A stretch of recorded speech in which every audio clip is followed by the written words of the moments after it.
Hello, everyone, and welcome to Answer the Call. I racked my mind with things that we could talk about this week as far as like a one-topic discussion thing, which is, the general theme of Answer the Call if you've never been here before. It's a podcast where we spend at least an hour, sometimes a little tiny bit less, but at least an hour on a specific topic where members of the community call in. Sometimes we have special guests. Today is one of those days where Morphologis was in my Twitch chat, brought up an interesting topic to discuss that he wanted to, but I don't necessarily know if it was like a whole show kind of topic. But then we kind of decided that we were going to do something more open-ended today and just air your grievances, basically. Anything you want to talk about with Star Citizen is open. So anybody who's watching in Twitch chat, you're more than welcome to join the Discord, and we'll kind of screen you and bring you in and then see how it goes. But for right now, I actually have Morphologis on the show. So, Morphologis, welcome. How you doing, man? Well, how are you? I'm good. Just in general, like, how have you been? It's been a little while since we have had you on the show. And yeah, what you been up to? It's been I've been pretty good. We've got a bit of an outbreak here, and starting to go into a little bit of a lockdown. But other than that, Really? Okay. YouTube's been going. Yeah, YouTube's been going pretty well. That's what I was talking to Pakilla about before I got dragged in. Ah, interesting. Yeah, and like meanwhile, I've been put in like this incredibly weird situation, right? Where I feel comfortable when wearing a mask because I never got sick during the entire pandemic session. Never felt sick the entire time. So like no colds, no COVID, nothing. As far as I know, at least, right? And living in Florida, we've been put in a situation where it's like nobody else is wearing a mask around you. I'm fully vaccinated. I have been for weeks now. And just to note, Morph is in Taiwan. That's where Morph lives.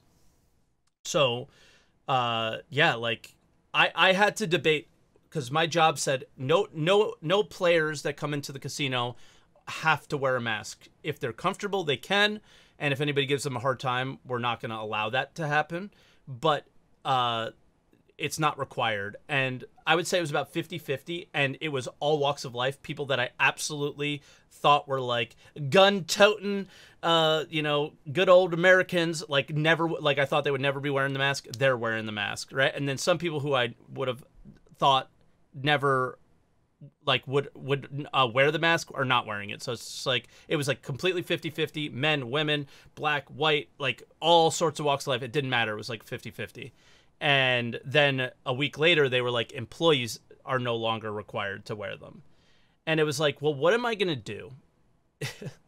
And like, I'm vaccinated, and it's like at the point where in America, everyone can get vaccinated super easy. So it's just like, I don't wear the mask at work anymore because it's too difficult to do my job with it on, and it's super hot, and it's just like, I just don't do it. But it's like, it put me in a really weird situation where I don't want people to feel uncomfortable. And then it was just like, what do? This was weird. Not a Star Citizen topic at all, weird. But hey, it's like, again, we're open-ended. Well, you said anything. Exactly. We're just kind of free forming it here a little bit. Yeah, so. I think you're going to get to know us a little bit more than maybe what we would normally talk about on like a certain Star Citizen topic then, Yeah, and I kind of like what you were talking about before we started this is like, I mean, it seems like a repeat of what we were talking about literally a year ago. And I feel you, man. I feel you. And I mean, that's kind of something to talk about. I mean, it'd be kind of cool to talk a bit about what I suggested, but you're right. I mean, we kind of know what the answer is, right? So yeah. So like to clue the audience in that is watching on YouTube, because the Twitch audience got to see our conversation, was this year is essentially a repeat from last year, where if you look at the state of the game or what you can do in the game at the very least, it looks very similar to the game last year. So what is exciting new players? What is exciting old players? There's not a whole lot other than talking about a few new ships. And, I think going into the C2 and seeing the inventory is a cool thing. And seeing the beginnings of something is exciting. We're on quarter 2, so it's not, you know, we got a whole nother half of the year for them to deliver stuff, but seeing 314, you know, lose a lot of its interesting things, but they are moved to 315 is tough to see. But yeah, I mean, what we talked about before was like, it doesn't seem like there's a lot of interest in Star Citizen. The clicks are down on videos, all sorts of things. So from a content creator perspective, it's really tough too, because what do you do? It's easy to make a video when you're excited about something, and it's not easy to make a video when you're not, right? And I don't know how you feel, Morph. Like, I think it's easy for you to do your architect reviews videos, right? Because it's what you do in your normal life and your job, right? That you just take a ship and you can do it. But with other stuff, like, how do you find yourself? I mean, the Linus thing had to be awesome, right? This is the Linus thing was okay. First of all, that was amazing. That helps. Yeah, I mean, hey, we actually, that is something we could also talk about in a moment. Just to kind of, you know, continue with the subject you were just talking about with, you know, like content creation right now. It is really difficult to make content on Star Citizen at the moment, because you know, what is it that we're doing right now in Star Citizen for content that was different than what we were doing a year ago? I mean, we're still doing the same bounty hunting missions. We're still doing the same bunker missions. There's some little new missions here and there, but I mean, they're by and large pretty much the same thing as what we had a year ago. And I made videos on that already. I've made gameplay videos.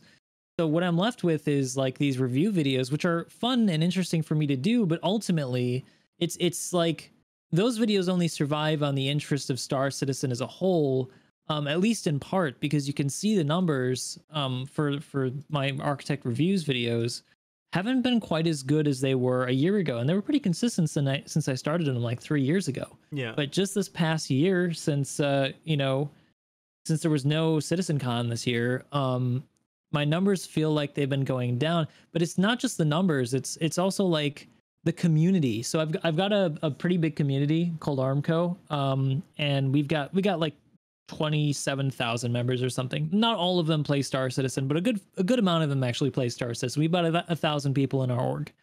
Yeah. You know, the thing that I get from them, especially recently, is just like everybody's feeling burnt out. Like nobody really feels like showing up to the events that we do anymore. It's been really hard to get together bigger groups of people. Now, because of Invictus, like we've had more people showing up, which is great. But like before that, we'd have to cap it off at 10. But, you know, originally, but recently it's just been like we could hardly get 10 to want to show up for those community streams on the weekend.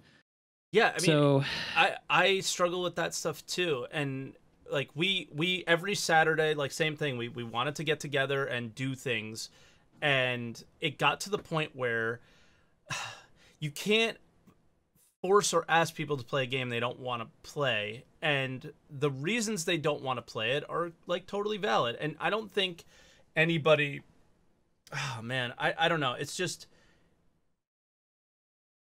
we're in a place right now where it's just it's the waiting game. I think everybody still is confident that something good at the very least can come out of Star Citizen, and I think like again that like the theme or the conclusion of the Linus Tech Tips video was like really hit home.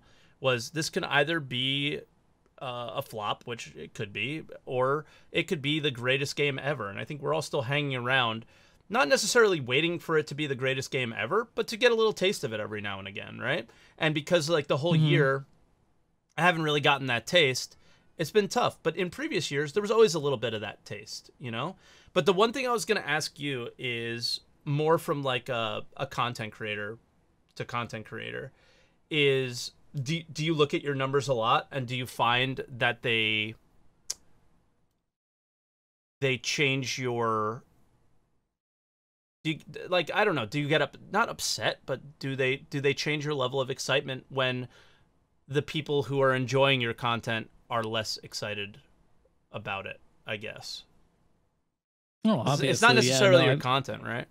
That they're less excited about. They might just be less excited about the subject.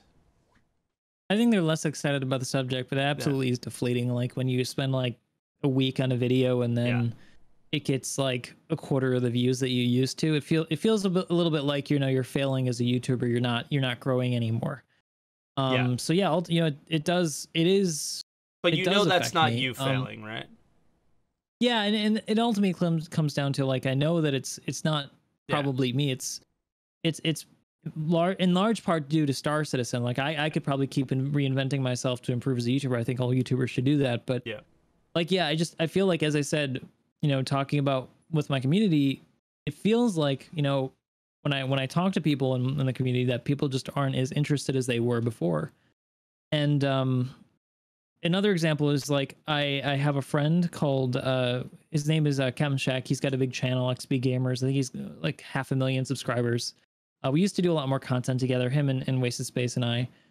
And I was like, hey, you know, there's this big event happening now where you can like tour Javelin and stuff. And he was like, oh, that sounds really cool, but almost no interest in really checking it out. And I can't really blame him, because when he dropped into my stream the other day, he's like it still looks like the same, like a buggy mess. And it is. It is the same as it was a year ago. What has, you know, what has really changed? And that's, yeah, no, it's really unfortunate. I mean, it's my own fault for making too much content on Star Citizen, but I love it. You know, like, I actually legitimately, I'm not making this like because they're paying me. I love Star Citizen. I wouldn't make content on Star Citizen if I didn't like it. Yeah. And that's the inner struggle for me as a content creator, is because I'm not doing it necessarily as a job, as a part-time thing, but it's very much still a passion thing for me, right? Yeah.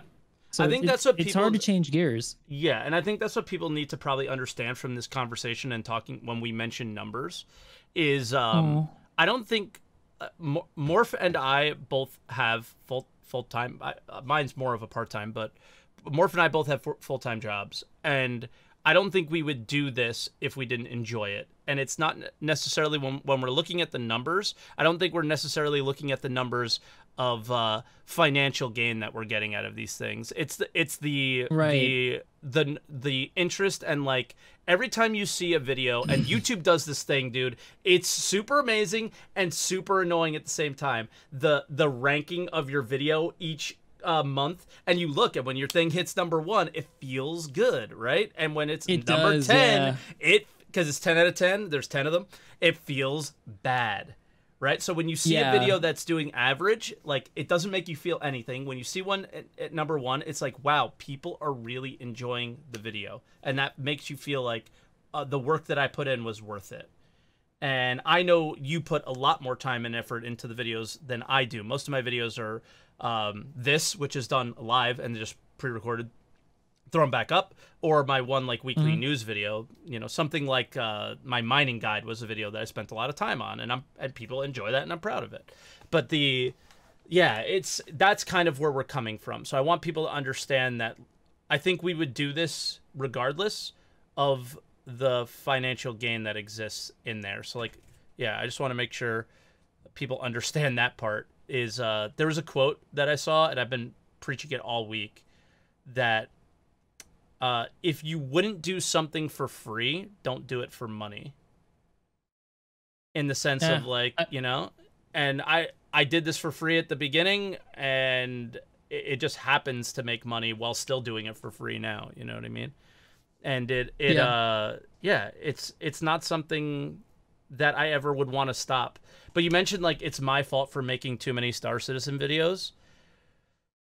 Do you find yourself like stuck now? No. I mean, I think I could make a video on another related game and still get views. The problem is, could I get myself interested enough to have my enthusiasm come through with it? Like, I've tried, for example, to get into Elite Dangerous. I've tried to get into No Man's Sky. I've tried to get into even like Cyberpunk. We know how that turned out.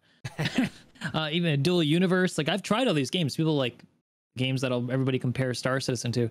I just, like, I couldn't get as enthusiastic about them, even though I tried. And ultimately, like, I want to be able to really enjoy what I'm doing, because part of the thing that I think helps make YouTube videos great is if your enthusiasm for the subject comes through in that content.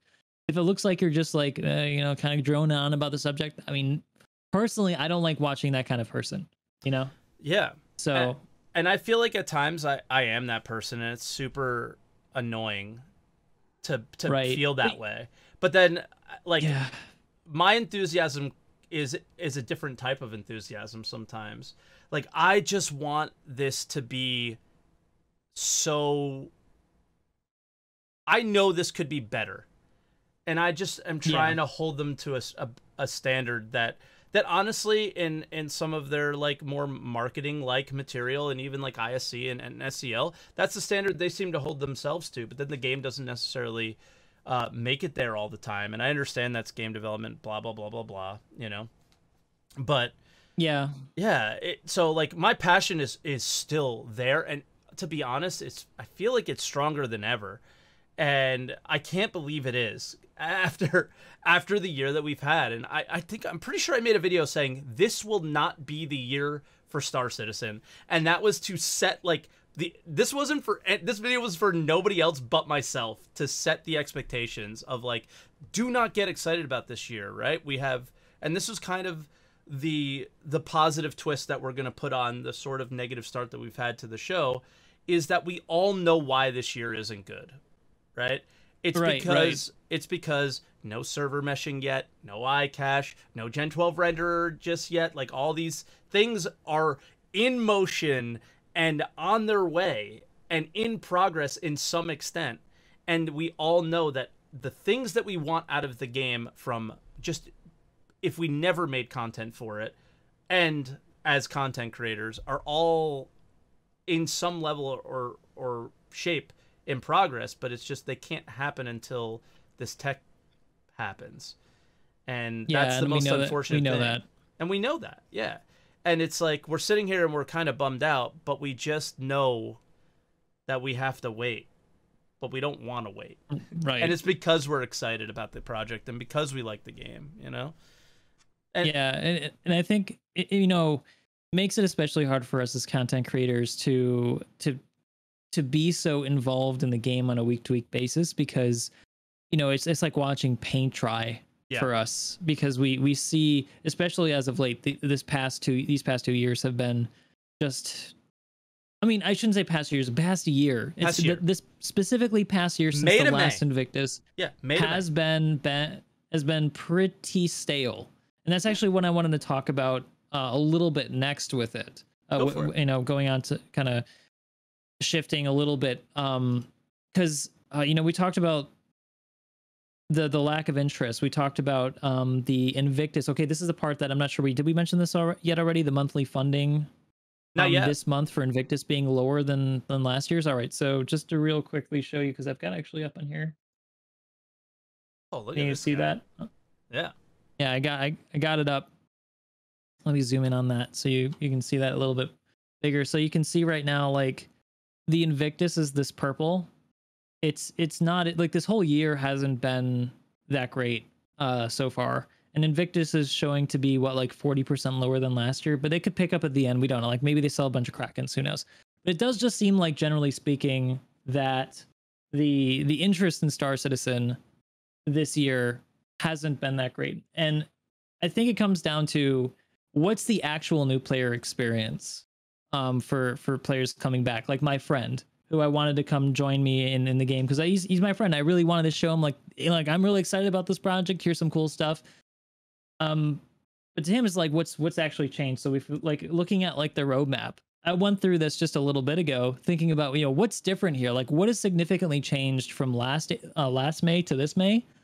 If you look at this, when new players were coming into Invictus last May, the thing that was new was that Microtech was somewhere you could actually land and explore. That was like a brand new thing. Everyone was excited. We got Clusher, the law system, going to prison, a bunch of new moons. Like, man, like a bunch of new tangible content that you could grasp and see and understand, right? Yeah. And feel like there's been some progress made.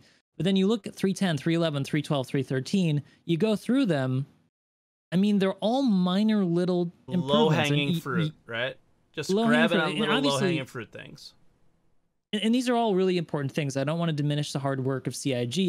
They're making really good progress. The planets look great. The new ships are great. The armistice zone relaxation was a really interesting change. But ultimately, these are all features that, as a new player, you're just not going to see. The only significant thing you might notice is, there are gas clouds, and that's it. And what's that really doing for gameplay? Nothing. It's still doing the same thing it's still just doing the same thing that Star Citizen does really well. It gives you the feeling of, I want to play in this. I want to play in this world. I want to play a game in this world. And one thing that really stuck out to me that you said early in the start of this call was, there are no new missions, right? You mentioned missions. And I think that's like the most important thing for the new player experience that I think a lot of people don't really understand. And I have a funny feeling that if they just listened to that part and started to write a comment, they would be like, well, Morphologis, this is actually a sandbox game, and the missions don't really matter because you can do whatever you want and go wherever you want, right? And that's like a lot of what people like make comments about. But in reality, can I just address that one thing real quick, because I don't want to brush over it. Some people were suggesting and I'm sorry that, you know, YouTube can't see this. In stream chat, people were talking about like, why don't you try RP? Like, we did that in the past before, tried to make our own content, but as of late with desyncing and even emotes not working for the past 3 patches, it's been really hard, if not impossible, to do any RP, because you walk a little bit and you kill the guy next to you, and then he respawns not in the freaking Carrick like he's supposed to. He respawns, you know, off in some space station, 30 million kilometers away, and you got to go warp to him. It's just like that's why nobody's like sticking around right now in my community who want RP, because it's just so damn difficult. Yeah, like the idea of, why don't you just do this? In a lot of cases, guys, you have to understand the amount of time and effort that you have to put into these things, and then the game fighting you while you're doing it. And then on top of that, as a content creator, it's easy to do because you have people in your chat that are laughing, crying, yelling, whatever, all sorts of emotions, and it's fun. The people that are joining with you, even though they're part of the content, they don't get that same experience that maybe myself or Morph would do. So the expectation of a person who would come and join you in your experiences, they're not going to be willing to put in the effort as much as someone like myself or Morph may do. At least that is my experience. I don't want to speak for Morph or anybody who plays with you, Morph. But my experience with my guys and myself is, Cat, stop eating plastic, please. To get them to come on and hey, why don't we try doing this mining operation thing? It is like, it's like pulling teeth. But it's not, it's easy for me to do because it's like, oh, it's something for me to do while I talk to my chat on Twitch. Ow, she just bit me too. What the heck? She's never bit me before. I think it was like a little happy bite, but yeah. Lola. So I think that's what people have to understand is like when they say, why don't you just do this? It's not that simple, right? So yeah. I don't know. Yeah, it isn't that simple. But I mean, like, the reality is, just to go, I'm not sure if I mentioned this already. I mean, we're content creators, and probably we're going to see it a little bit different than your average player, because we definitely do.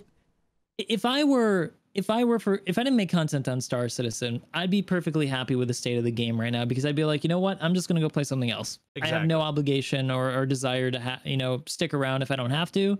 But like, I make content on the game, and so there's part of me that's like, well, I don't really have an interest in making content on any other game right now, so I guess I'll stick around and watch paint dry.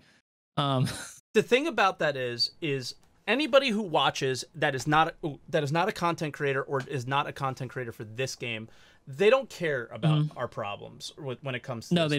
They don't. But right. The difference about this and this particular situation is our problems are your problems.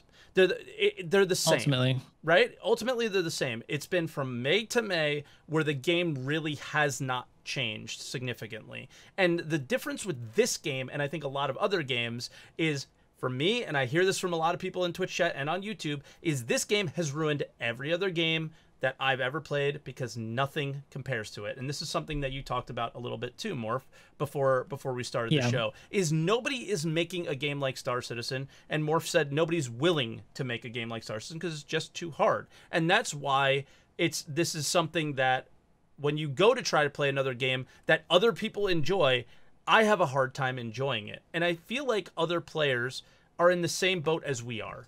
where they just want to Right. enjoy this experience, and they also can't because it hasn't moved forward in the directions that they want it to go necessarily. Yeah, and it's a, Star Citizen has spoiled us with its scope of what it wants to do, as gamers, is people who like video games and specifically the science fiction genre. Yeah. So when you have all these other hopeful video games that come out, people say, well, Cyberpunk's going to be the next Star Citizen. Dual Universe is going to be the next Star Citizen.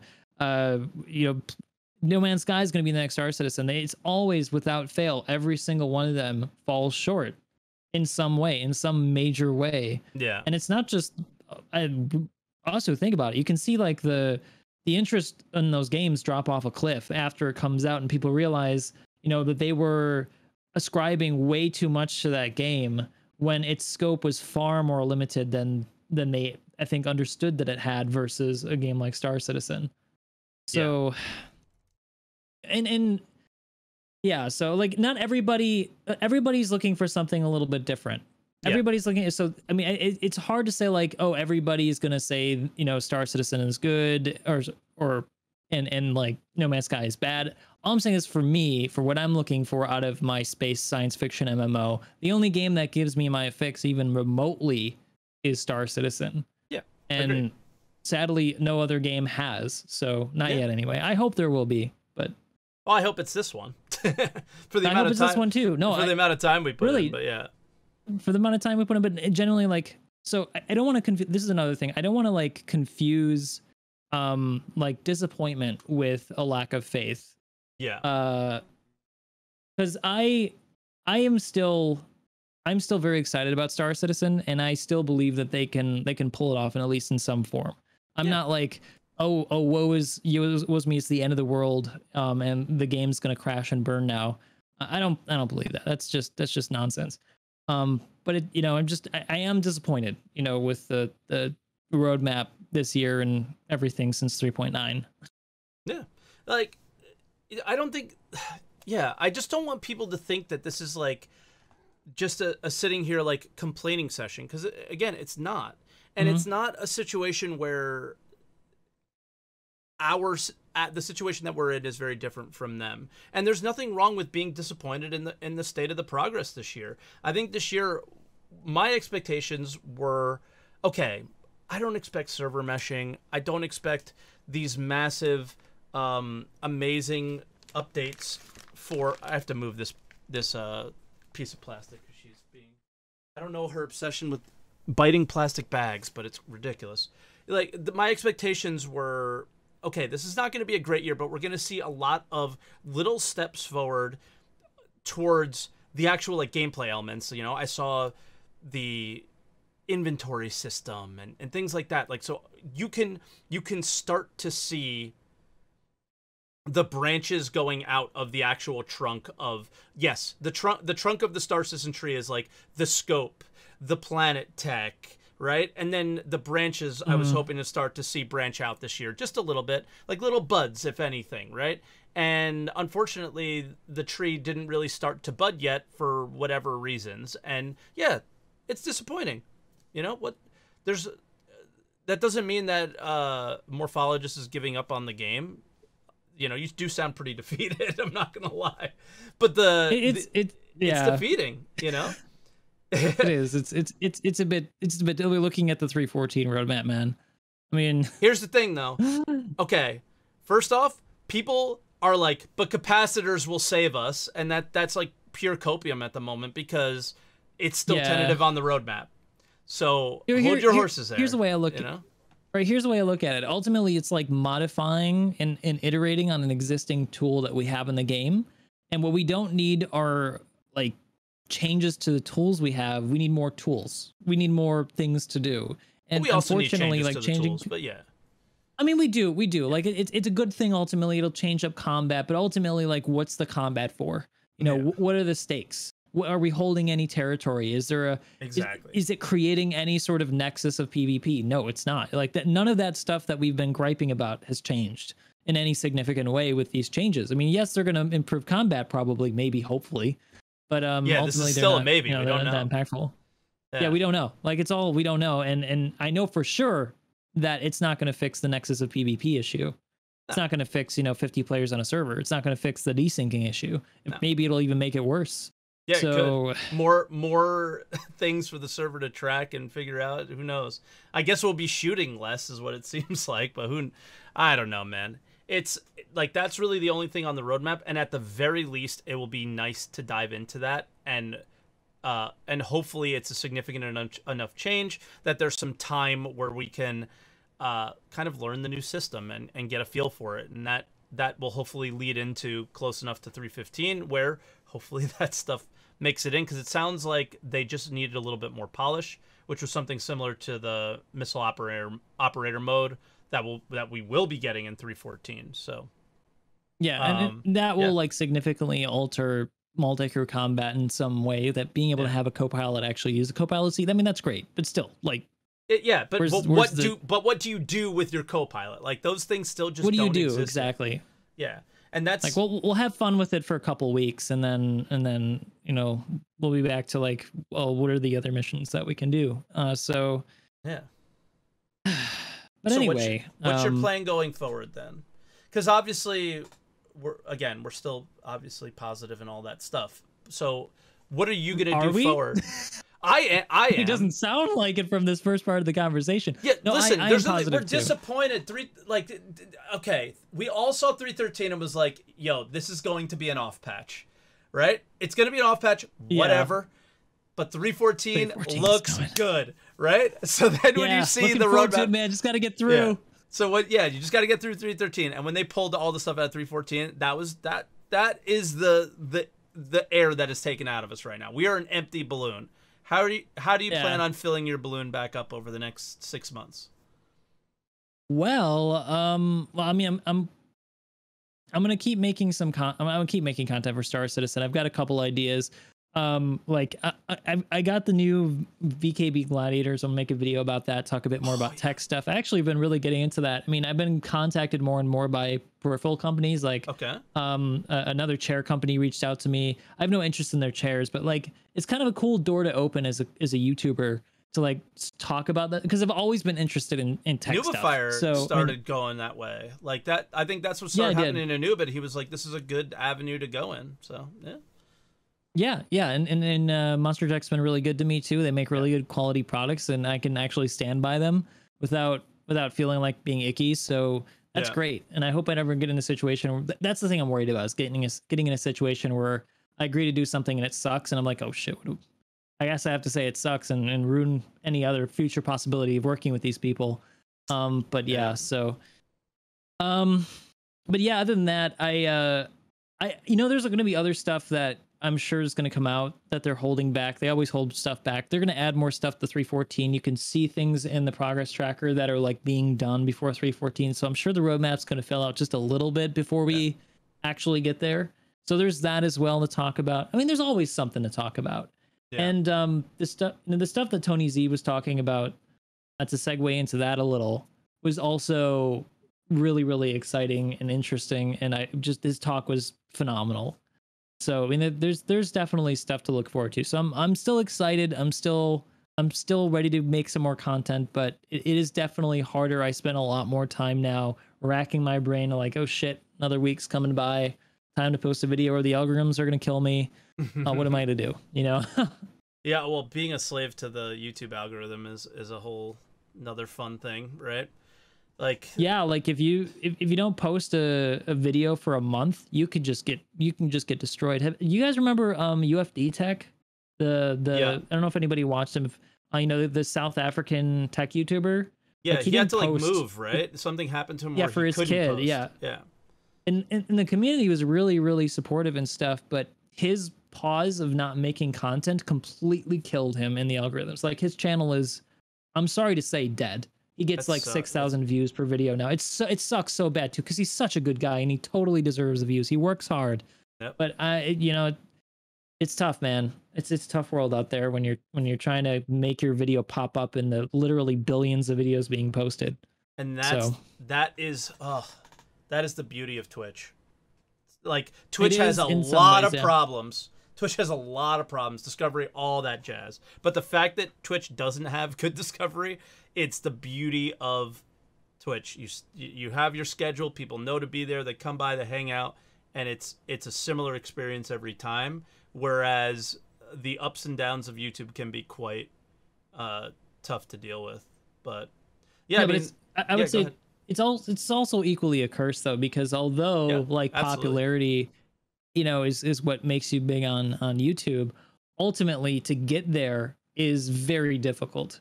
Yeah. And yeah, so the entry in on Twitch is much harder, I'd say, than on YouTube. It's actually impossible now.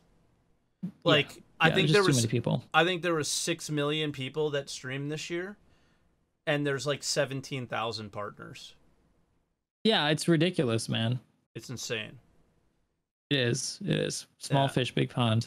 Exactly. And then the crazy thing is, like, I think your average view count is higher than mine by maybe like 50 to 100 viewers, let's say. You and I are, as far as average view count on Twitch, like considered nobody, but we're actually the top 0.001% of the entire website. As far as I actually average just viewers. checked the other day. It might be 0.09% for me. I checked like the other day. I was interested to see so how not it was 2 doing zeros, on Twitch. 1 0. Okay. 1 0, yeah. But you know, it's crazy. It's crazy because the top is so top heavy because you have like XQC with 100,000 viewers, and then it just and goes down, and like 3 to 4 people in that directory down is like the 100 viewer, like the 3 digits, you know? Yeah. And, you know, like even still is being at that ridiculous percentage, we're nothing compared to the other guys on Twitch, right? Yeah. You know, the XQCs, the freaking, you know, ninjas of Twitch just dominate with 10,000 average viewers. It's crazy. Yeah. Yeah, and anyway, but it's just it's a weird, Twitch is a weird thing, and YouTube just makes more sense. When you do stuff on YouTube, it just seems to make more sense when you start to get the ball rolling, where Twitch is just like, I don't even know where to start. Somebody asked me where to start yesterday, and I was like, I have no idea what to tell you, because like I started at a different time, you know, so I have no idea what to tell you. Make YouTube videos. That's usually the way to start on Twitch, which makes no sense, but it's real. So yeah, I think that's a really good tip if anybody's looking to be a content creator. Starting on YouTube, doing like informational based videos is a great way to start to get some numbers on Twitch to redirect them over. Absolutely. Yeah. I guess the last thing that we can probably talk about before we let you go is the Linus Tech Tips thing. Over the last maybe like how long has it been since they actually contacted you? 3 or 6 months? No, I think they never contacted me. Or, however it started. Yeah, I don't actually know. Right, I was going to ask you how it started. So it actually started with me contacting Riley, because Riley was trying to do a spot on Star Citizen. I was like, you know, I'm a resource if you're looking for somebody to take you through Star Citizen. I didn't expect a response. I mean, it's Linus Tech Tips. But I was surprised to find that he actually DM'd me back on Twitch, and we kind of went from there. Did that? Well, you messaged him on Twitch. Not Twitch. I'm sorry. Twitter. Oh, okay. My bad. I was gonna say. Yeah, he doesn't have Twitch. Is so bad. Yeah. Yeah, he doesn't actually have Twitch. He only streams on YouTube. He hardly streams at all. Yeah. He's a big, you know, he just basically does YouTube content. Yeah. So I DM'd him on Twitter, and he got back to me, and then he was like, why don't we set up a time to play together and kind of go over everything, and then have a private powwow session where just he and I spoke about Star Citizen. We did both of those things. And you guys know how it turned out with Linus. I mean, it was an effing nightmare with it. Dude is such a massive troll. Yeah. Pretty hilarious. But it was good fun. We had good fun. Everybody, I think everybody enjoyed the session. It was what they expected, unfortunately. Yeah. But that is Star Citizen. That's just the reality of the state of Star Citizen. So, how did you think the video turned out? I think the video turned out really well, actually. Yeah. I think that Riley took a really good approach. I know not everybody would have preferred that they spoke to people like Bucha and Star Citizen refunds, but I think it's really important to speak to the to the, you know, the extreme ends of the spectrum to get a Yeah. good idea of perspective, to see, you know, where is the real line here? Who is, you know, got something, some ulterior motive, and how does that affect their opinion? And I think that he understood this and did a good job of finding that line.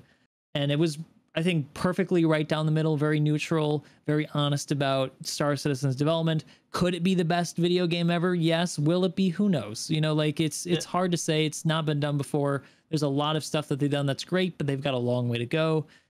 Overall, I think it's perfect. I mean, as far as a journalistic piece goes on Star Citizen, you couldn't have asked for a better piece. It's not overly like positive where it's like nauseous, like, oh God, or it's not overly negative, like, oh, like you're completely wrong with like half the stuff you're talking about. It clearly you want the game to fail. And because it's Riley, like you even had moments of comedy in the middle of it that just make you laugh. And it was so well researched. Like I've not seen anybody do a piece on Star Citizen outside of the Star Citizen community that put the effort in the way he did. And like a lot of the hit pieces are hit pieces because they're not well researched. Because if you just look on the surface, it's very easy to be like, yo, something is weird here, right? And he dug deep enough to go like, yeah, some things don't look right, but other things look really interesting. So yeah, I thought it was super well done. I think it's it is really a kind of shows the sad state of gaming journalism right now, that there's an independent outlet that really doesn't make any gaming content per se, any journalistic content on Star Citizen, or like not Star Citizen, but video games, and they do like a better journalistic piece than Polygon. Yeah. Sad. So it is really sad. It is really sad. But again, shout out to Riley, shout out to the LMG group. Did a great job. If you guys haven't seen that video, definitely go check it out. Give them a like. They did a really good job. Yeah, for real. I guess, is there anything else on open mic night that you'd want to talk about? I don't know. I guess like I wanted to create a whole video on the Tony Z thing, but I'm not sure I will. I mean, it's pretty complex, and ultimately, like, I'm very excited. I guess this will be the last thing I say here is I'm really happy with what he's talking about. I'm super excited. Like, everything he mentioned is everything I want in a like an economy, a living, breathing universe. But ultimately, it comes down to like, when are we going to see that stuff in the game, and when is it going to start affecting the experience? And that's the hard thing. Come back to the conversation we had earlier, and so I guess that's where I'll leave it at that. And oh yeah, somebody, if I'm not pulling too much time from other people here, no, it's I'm all right. Okay, thanks. The ship skin thing I mentioned before, I just wanted to point that out as well. Like, I really hope they get back to making skins purchasable in game after like a patch, because we've had those Stormbringer skins, for example, and a couple other skins that have been for sale on the website but not for sale in game. And I feel that really sucks, because ship customization is a really important part of Star Citizen as an MMO for me, because it's what you see when you encounter somebody else. It's, you know, everybody has the same looking freelancer. I want my freelancer to look, you know, different than everybody else's freelancer, because there's like a million of them. And, you know, when we started having javelins and stuff too, like there's like gonna be 1,000 javelins flying around. I want mine to look different. I want mine to look unique to my org. So I really hope they don't keep, you know, selling those skins. I hope they give us like paint buckets, like you suggested, or something. I just hope that people can actually buy the stuff in game, and it doesn't get bifurcated between people who were willing to spend money and people who weren't. And that's it. I really hate the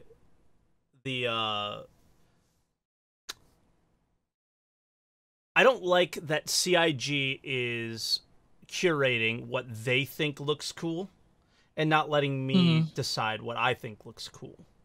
So the idea of you mentioned like an idea I brought up, but I just read it from chat, was I think somebody was referencing like Warframe, where they just give pallets, and then you can buy those pallets and do what you want with them. I mean, the whole thing here is, I know when gaming companies go outside of the here you purchase the game, now play it, people tend to get the icky feelings, right? Where they're like, oh, they're, you know, they're two-timing me again, you know, they're predatory marketing, fear of missing out, microtransactions, like they say all those things, but in reality, like, we all know where the state of Star Citizen is. We all know they have lots of employees. We all know they got to make money, right? I don't like the idea of selling ships. It is what it is. I like the idea of the cosmetic part of selling, but giving the player a little bit more. I don't necessarily, if what, you know, going to just the idea of the subscriber store and having that armor be way cooler than anything you can buy in game, it kind of sucks too. You know, there's all sorts of things that it's like, yeah, the level of customization that you get inside the game does not compare to the level of customization that you get outside of it. And yeah, it's one of those things where that those two things have to come in line. They said they would, but when? And I think part of the problem here is what we want from the paid system is requires somebody like, okay, we started the show out with, we have nothing to do, right? We have nothing to do. Now, if we end this call with, man, I really want them to bring in a paint system where I get to customize my paint on my ship, then those, in reality, this is the exact situation where those people who make that a reality are the same people that would be a part of the what you do in the game. And the amount of time yeah, for sure, UI, some level of code and engineering, all those things like the back end to the foreground. Like, think about it, the same people that would have to make whatever you purchase on the website, for example, a paint palette, are the same people that would have to make the Vandal Mask event work more smoothly. Like it is not like a cop out. Like this is actually like a real thing. You know? So right. I mean, I get, that's a really good point, because it's hard to understand sometimes who works on what when we ask, when we talk about, like, I wish I had this thing, but this other thing is also really important. Yeah. Obviously, I hope that it's right. Sorry, I don't want to interrupt, but this isn't like why are they making spaceships and not my gameplay? I think in this particular scenario, these things intersect more than maybe people realize when they bring that up. Does that make sense? Right, because they have a whole entire team dedicated to just making spaceships. They don't make anything else. They make spaceships, and that's fine. But when it comes down to like paint skins, if that is a team that could otherwise be working on some, new mission set or something in the game, then I'd rather have them work on that mission set. So don't take from this that, I'd prefer to have different paint buckets to buy on the website over more gameplay. Ultimately, the paint buckets are something I want to have in the game to differentiate myself from other people. When there are other people playing the game, and other people won't be playing the game unless, there's more gameplay. Yeah. So ultimately that's more important than the paint buckets. I'm just saying, like, I've noticed that they've been selling skins lately, and they haven't been showing up in the game like, the earlier ones did. And it kind of feels icky. So that's all I want to say. Yeah. It's one of those things where if you bring it up, they'll put it in. Because here's the thing about Star Citizen that I'm starting to realize slowly but surely is the things that look predatory sometimes, like this, for example, is probably a result of there are way too many moving parts, and the people who do that are just doing something else and don't even realize that those paints aren't in the game. You know I think what I mean? You're right. I mean, I think it's ultimately comes down to what I've talked about in design before, is that when you stare at something for a really long time, you miss really obvious problems, like, the only one exit for the MSR. They're like, oh, we didn't think of that. Like they they totally forgot about it because they were staring at it for so long.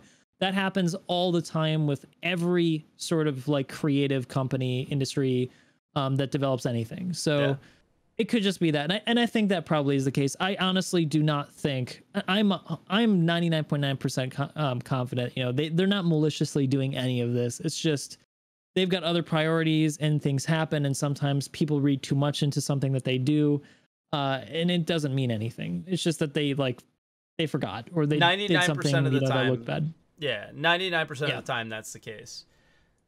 Unless it's the marketing team. Yeah. Unless it's the what is Star Citizen video. Unless it's the what is Star Citizen video. I mean, even Riley was like, yeah, I'm calling bull on that one. Yeah, that was insane, man. Oh, man. But yeah, I guess we'll leave it there with that. But yeah, I think this was fun. And it was. Yeah, don't be too down. Here. No, I'm not too down. You know, I know. The whole reason why I'm lurking in your chat and why I'm even here is because I want to talk about Star Citizen. I want to do Star Citizen stuff. I was sitting down earlier before you started streaming. I was like, I could play a video game, but damn it, I kind of want to make a video about Star Citizen. What could I do? Like, I want to. It's just, you know, I'm frustrated because 314 was taken from us. It's true. They stole it. That's how I feel. They stole it from us. Yeah. But I think we still have some more parts this year, but these next 3 months are going to be the last 3 months were tough. The next 3 are going to be even tougher. But I hope that as content creators, more importantly, I hope our pain over this time brings some joy towards the end of the year. And I hope whatever they're doing for their CitizenCon really pushes the game forward. And I think they will. I mean, like, Sandy Gardner, I mean, basically gave the game away. They're doing a Squadron 42 trailer and stuff. So yeah. So yeah, we'll see some stuff. And God, I mean, like, I am interested in Squadron 42. Not to rehash this whole argument. I'm just happy. I'll just be happy to have it behind us so that we can focus more on the PU. Yes, please. That's why I'm excited to hear about Squadron 42. Is like, when is it gonna be over so we can get Pyro, and we can get Nyx, and we can get the systems from Squadron 42. That's what I want to know about. Yes, please. But all right, Morph, I guess we'll let you go, buddy. Thank you so much for calling. Yeah. Looking forward to future videos and your thoughts on the project and everything. And can't wait to have you back soon. It was a blast talking to you again, Mike. Anytime. All right, brother. Be good. You too. Bye-bye. All right, so our next caller, I'm not super prepared for because I didn't really know when we were going to end that. So let me get sort of prepared. But yeah, one thing I want to bring up, which I found to be really funny, that I wanted to bring up with Morph, is people. Okay, this is something that's come up over the last little bit. Oh, the guy who's next in line isn't there. Oh, there he is. He popped back into the green room. Okay, let me bring him next in line. Is that people actually believe this, that Star Citizen is not developing gameplay systems because they think that selling ships and not delivering on the gameplay makes them more money.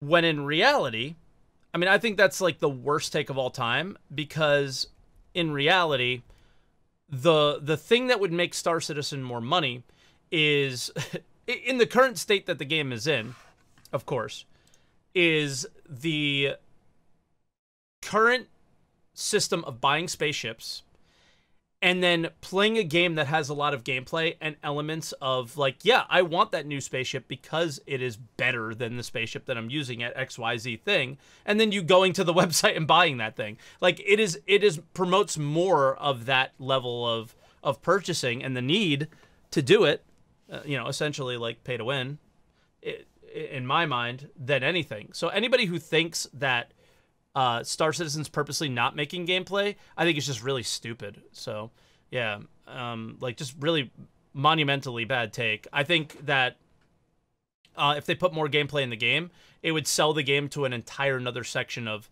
the gaming world. And like, why wouldn't they do it? Of course they want to. It just goes back to what me and Morph talked about, which is, like, this year is straight up it's hovering. You're just hovering, and we're circling, and we're waiting for this tech to come online, because, as somebody who really does try to pay attention to the project, I will repeat as best I can, paraphrase the words of Luke Presley, we don't want to redo our work. I think he just straight up mentioned that when object container streaming came in, all of their missions needed to be reworked to work within that system. When server-side object container streaming came in, they had to do it again. Server meshing, they're going to have to do it again.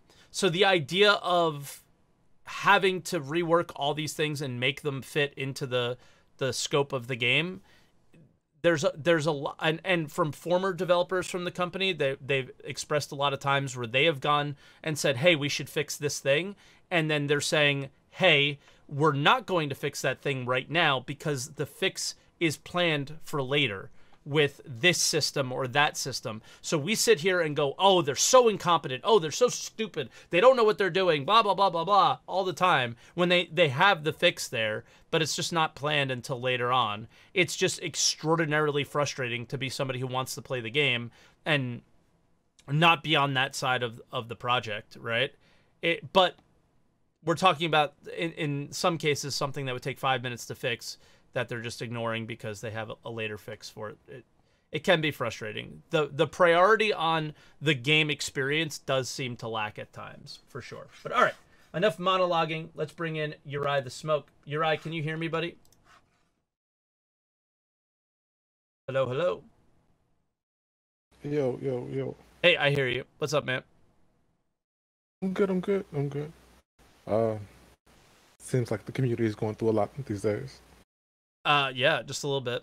Well, content creators are more than the community, right? It's not, again, it's just not easy to get excited about making a video when, for me, like, new mining stuff comes out, man, I'm hype, right? But yeah, I get that. Droughts are real. Droughts are real. Realer for content creators than players. Yeah. So, yeah, what do you want to talk about today, since it's pretty open-ended? We don't normally do this, so take a couple things. Take advantage. I know. True. There's been a lot said about ship skins over the course of the whole event this week. Mm-hmm. A lot of people are bringing up Warframe and talking about comparing it to Warframe and how Warframe does their system, and how they perceive Warframe system as profitable. As a good example, when people that play Warframe, you can tell you that they don't make their money on their color palettes. What do they make their money on? Like, I don't play a lot of them. Oh, they make their money on Riven mods. They're like weapon mods that give boosts. Oh, okay, so not purely cosmetic. RNG. Yeah. Like, they get most of the money on the Riven mods that's purely based on RNG if you could get a good roll on it to put it into your weapon. The color palettes, those are rewards most of the time. They have some that they sell on the website, but those are like entry level stuff. Okay. Everything else you have to unlock them. Okay. And to compare those to the Star Citizen's trying to do with the skins, doesn't really compare and isn't as profitable. If I'm saying that right, profitable. What do you think Star Citizen's trying to do? Sell whatever the community will allow them to sell. That's a good point. I'm just going to bring up the solo for 1 second because I'm actually going to try while you're talking about this, and I wanted to do this with Morph. Oops. Where are we? There. Okay. I wanted to do this with Morph a little bit. There was a post about the paints, so I'm gonna try and find that post while you're talking. But yeah, what do you think Star Citizen's trying to do? And I definitely agree with you. I think they're trying to find, and I think every company really does do this, is they're trying to find where the boundary is. How far can they go before we push back, as far as like what's acceptable and what's not? And I think this community is significantly less willing to push back on any pay-to-win aspects or fear of missing out aspects than a lot of communities, because I think they know that if Star Citizen starts losing funding, they might lose their game. Yeah, yeah. Because for someone who hasn't been playing the game as long as everybody, large part of the community has, like it's very obvious that in the beginning there was no plan to sell ship skins. They made the ship. If there was another color palette, they would just make a whole nother ship and put that palette on it and sell it as a separate ship. Yeah, which I think pissed people off. A lot. Yes. And they never went back to separating the skin textures to give them color code IDs to put the colors on whenever they wanted to. Until recently. Like they've been going back, fixing all that, cleaning up code to allow that system in. And with that, the marketing team is just throwing darts at the wall, saying what people will buy in mass and what they won't. Yeah. And if the community did an uproar about the ship skins, they'll take it all back and do something different. What would you? But they definitely, I would prefer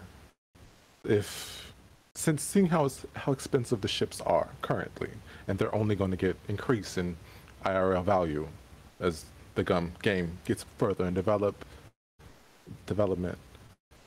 I would rather have the ships color palettes in game. Like there's a shop in game, we can go, and it's only in game money because the ships cost so much money. Why not allow us to change our colors in game and sell like orc colors or orc skins? I think because you're asking them to develop a paint system in game that they have a shitty solution for now. Like, you got to remember as a Star Citizen fan, like, this is kind of what I wanted to bring up to Morph. Like, yeah, it's really easy to say, I'd like these things in game. Of course we would. But is the reality of getting them in game preventing something from the actual game? Like, is it creating a slowdown for that? Got to remember, this shit all requires UI and everything. So it's like, it's not an easy. I don't think it's as easy to just be like, yeah, let's just put the ship skins in game, because that is definitely the preferred situation. I feel like that is the preferred situation for them. Or customizability in game, because ship skins are in the game. Yeah. I don't know if that is. Because ship skins are already in the game, and they could easily just put all the ones that's on the store in the game. With the ones that we already have, but they chose not to do that and just sell it on the website. That post, I'll read this verbatim. For Fleet Week, you'll find a bevy of skins available on the Pledge Store, and we're happy to share you will also be able to purchase them in-game for Alpha UEC in an upcoming patch. Now, most of those... FOMO. No, most of those are... Yeah, so it might just be FOMO. But those are in-game. Those that came in Fleet Week last year, except for the Invictus skins, I believe.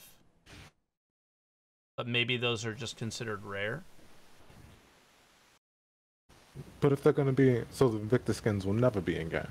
Like, I don't know. The UAE. I don't know. I don't think... I don't know if that was their intention or what, but that's what this says. So that's interesting. It doesn't say like that we're going to have exclusive ones or anything. There was another post. I'm still looking for the post where a tweet that I made went viral and Chris kind of bought into it. Was the idea of if you bought a ship in game, it might come with a unique skin that somebody who bought a ship on the website could never get. So it was a reward for you busting your butt in game, basically. Yeah. But I can't. I haven't found it yet. I remember you mentioning that before in an older something. Yeah, I'm looking for it, but I can't find it.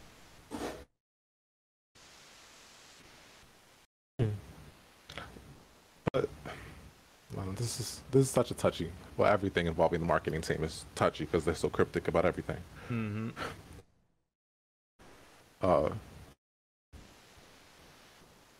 But to move on, since I can't think of anything else to talk about with ship skins. Okay. The missions in game. You are right about I guess the mission team waiting for other content to turn on, so they just leave the whole thing dead especially after breaking a lot of the missions that we had already. They have no tools. Like the 890 mission uh and changing box missions. The new update to box missions with the time stuff isn't as engaging as they let on. And it's kind of frustrating. It really Yeah. Like, those were my favorite missions. So that was tough for me, and it's still tough for me to deal with. But I feel like there's hope. Okay? I'm holding on to hope. And here's where my hope comes from. You ready? Take it all in and breathe this in. All right? Okay. So they put in the reputation system, right? And I said to the guy who made the initial mission change I don't think he's in chat today, but he's in chat regularly. And I said when he was in chat. I said, Elliot, if you don't build off of this reputation system with those missions, I'm gonna cry. Okay, I cried because they didn't do it. But the next thing they did was the UI. So next thing's the UI, and I'm like, okay, now we have a UI. So the next thing they have to do after the UI is actually put something. The UI came in 3.13, right? Or was it 3.12? Mm-hmm. It came 3.13. This 3.13 was like super long, because we had 3.13 and then we had 3.13.1, and it's like just been this like whole dragged out thing. But after the UI, it's like, okay, now we have a way to display what is gonna happen, right? So and how the reputation system works. Now it's on them to build on it. What they build on next, I have no idea, right? But it only seems logical to build on deliveries next. They're in the game. It's just adding the company names, descriptions, and things, right? Like, I feel like 3.14. Like, here's the cool thing about the roadmap is that the mission team and a lot of the things that they add to 3.14 are never on any roadmap anywhere. So, making some changes, adding a little reputation to our delivery missions is still a possibility. So I'm holding on to as much hope as possible. I'd be happily surprised. But then, and we have cargo decks just sitting there doing nothing. So, yeah. They're not worried about cargo decks. Sadly. No. Well, I guess everything I had to say was pretty quick. Quicker than I thought it would be. Yeah. So I get up off here. All right, you're right. Well, thanks for calling, man. And yeah, I don't know. I think we gotta. I think to some extent we have to pressure them a little bit on the ship skin thing, but I think we just, for me personally, I think we just need to pressure them on the what is your long-term plan, and please tell us what your long-term plan is, because I don't necessarily think like today, hey, let's put the ship skin customization in game. I'm totally fine buying their CIG designed ship skins for the moment. Some of them look pretty cool. I totally support the project in that way, and I will, I prefer to support the project in that way than buying spaceships and ruining my progression in the game by doing so. Like, I totally want to start the game with an Aurora, maybe with an Invictus skin. I mean, I think that Invictus skin's pretty sweet on the Aurora. Like, I 100% agree with like skins like Invictus and the Chinese New Year skin we had. Like those were dope. Like I 100% but general with, like, customization. Events. Yeah. But all right, cool. All right, brother. Stay up. I'll try. I'm trying. You too. All right, man. We'll talk to you soon. Bye-bye. All right, so let's get in Our next caller, So Say We All. What's up, man?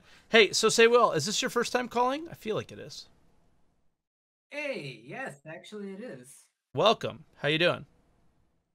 Hey, pretty good. How about you?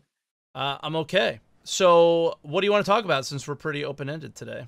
Definitely do. Well, I guess we'll touch on the ship skins. All right. Because I'm a No Man's Sky veteran, and we All don't right. really have ship customization. It's something that, as a community, we've been asking for a long time. The big meta in No Man's Sky is chasing ships that are already painted. So you spend hours looking for the perfect ship with the perfect paint job on it.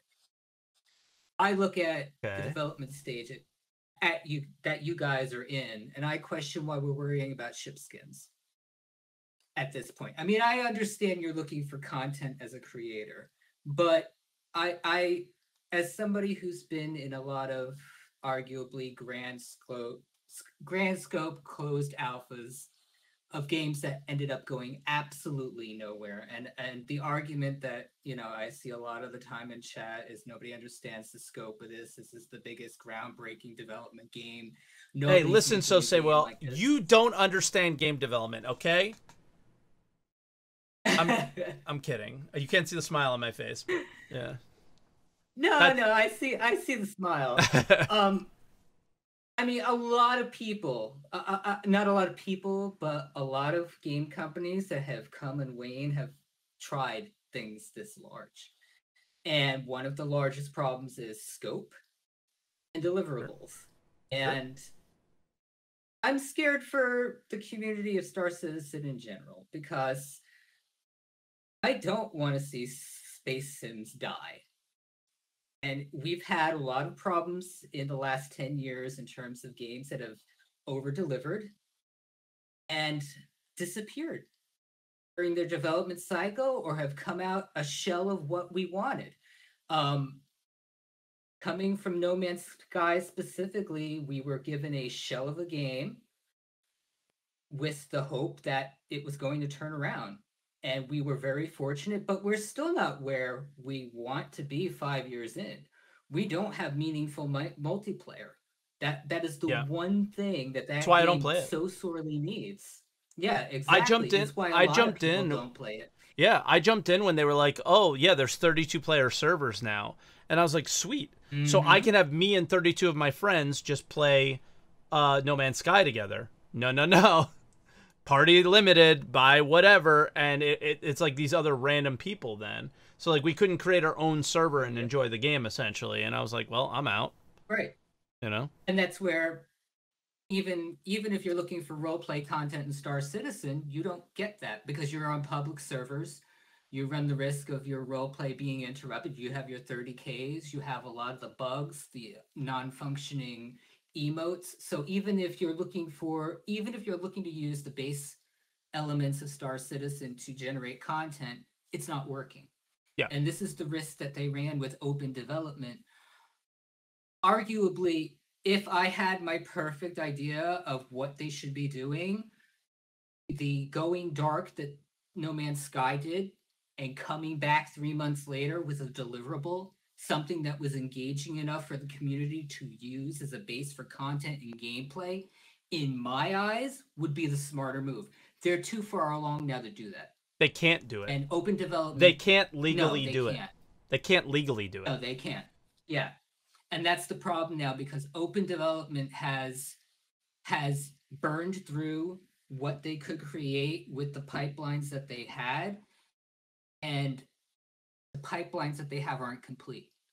The argument that they're making a company while making a game, that's the problem, because you have a company that doesn't have the pipelines completed, and the scope is all over the place. They're acquiring companies while making a game as well. Exactly. Yeah. Exactly. They're acquiring companies because they can't build in-house the pipelines that they need. Yeah. So this is, and you're funding that. So there's so many things that are frustrating to watch with this, and it's frustrating to see how it's affecting the community that wants what they want. And my worry is you're not going to get in the end what you want. I feel like we're going through this cycle with Elite Dangerous. It took them how long to get space legs, and it's so broken. It's so buggy. It's still not what a lot of people wanted. You don't have walking around in ships. There's a limit size to instances. It's not really an MMO. There's so many parables between other games that you see in the development Star Citizen. I wonder with it's very Elite. frustrating for you guys. I wonder with Elite too is that fans of Elite Dangerous, since they're so deep in it, they want it to be good. They have a blind eye to what Elite actually is. Like, I can't look at Elite and ever feel like I want to play it. Like, I am excited to play it because I have XYZ things that I need to do in the game that are gonna make me feel good. Like there's other games that I play that I've written lists of things that I need to do that day, week, month in order to achieve my goals in the game. Where Elite just doesn't feel like, and Star Citizen also has this problem, just to be clear, is I don't have like what it, I'm trying to put this into words because it's just a feeling essentially, is when you play a game and you, especially an MMO, there tends to be a number of paths that you can go along your way to the end game. Whatever the end game content happens to be can also be quite wide, and you know, whether it's PvP or high-end crafting or base building, house building, customization, all those things, right? And to get there, you know, leveling up your characters and so on and so forth. With Elite, I don't get that vibe. I just get the, okay, I have to grind to get this better gun to do the same things that I'm already doing more effectively, right?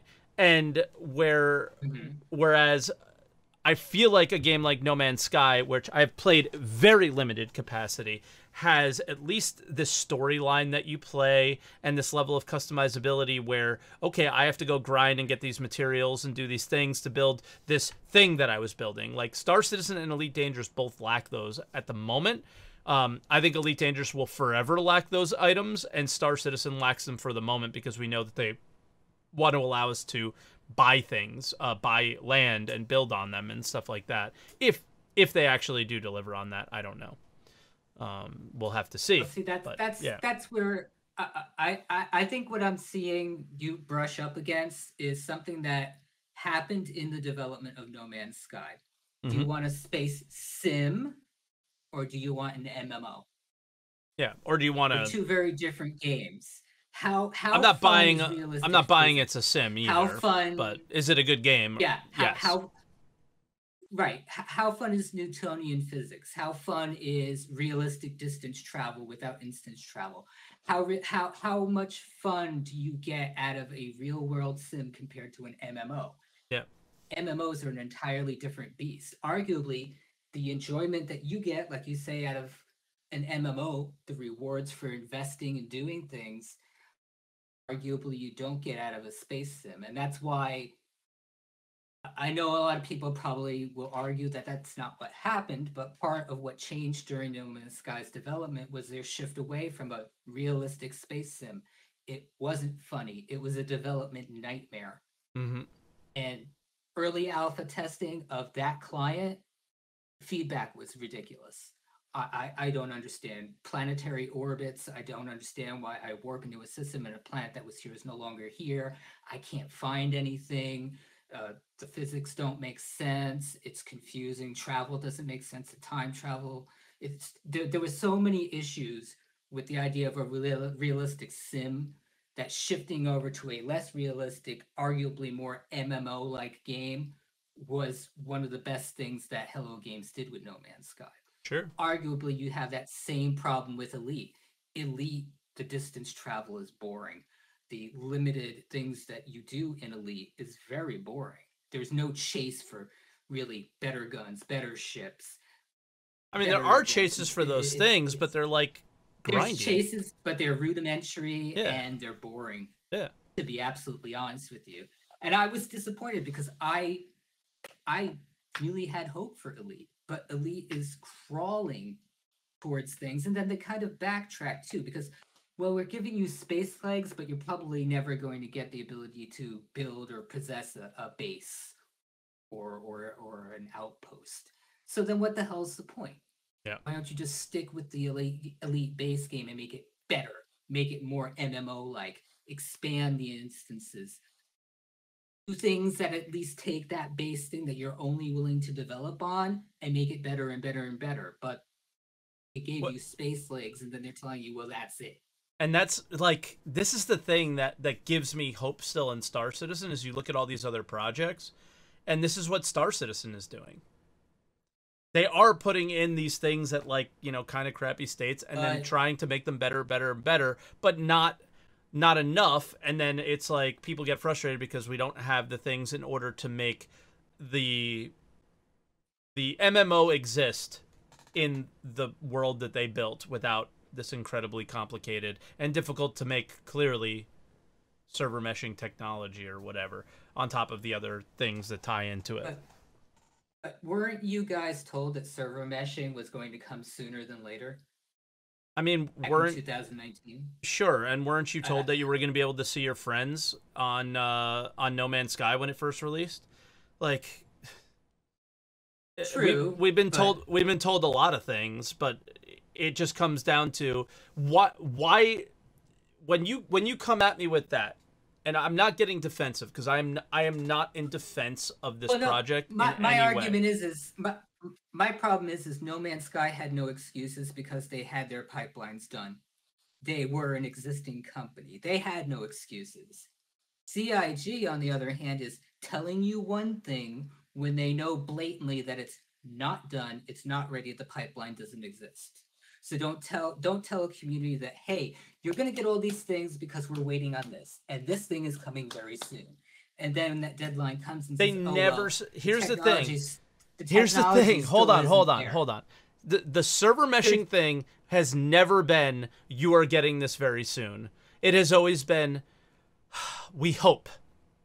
And then the developer, the actual person working on it, buddy, they've never said.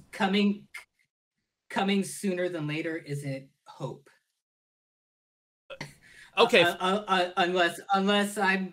And that is like unless my English has changed. When did they see? I don't even remember the coming sooner than later. I have seen Chris Roberts come on and say, "I hope to have it by the end of the year in 2019," which we all meant. We all knew right away, because it was Chris fucking Roberts, that it was not coming by the end of the year, and it was not coming probably the next year, because it was Chris. So then Chris is the problem. Obviously, Chris is the problem, and this is why Chris is not going on camera anymore, because somebody at the company finally realized, yo, this guy's the problem because of he's just too damn excited, whatever. People don't, like... without breaking any NDA, he is a... Because I was there during the development of Star Marine, right? Like a big part of the push of making Star Marine.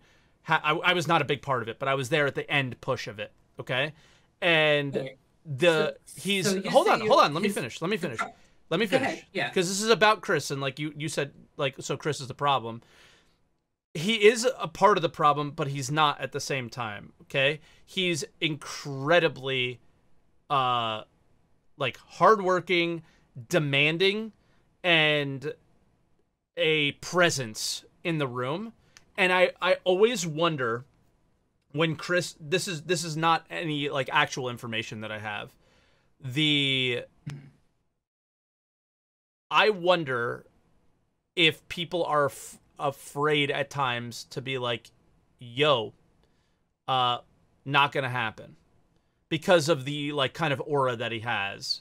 Because, like, he was intimidating. He was incredibly intimidating to be around, and at the same time, like, not at all.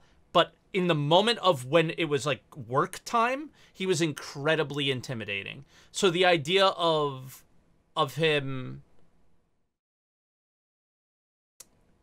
asking for where things are and people maybe not getting the maybe not giving the whole truth, I can see that happening, is all I'm saying. So is Chris necessarily the problem? Yes, but maybe not. And what you're describing, wasn't that the reason why Microsoft took him off the game he released?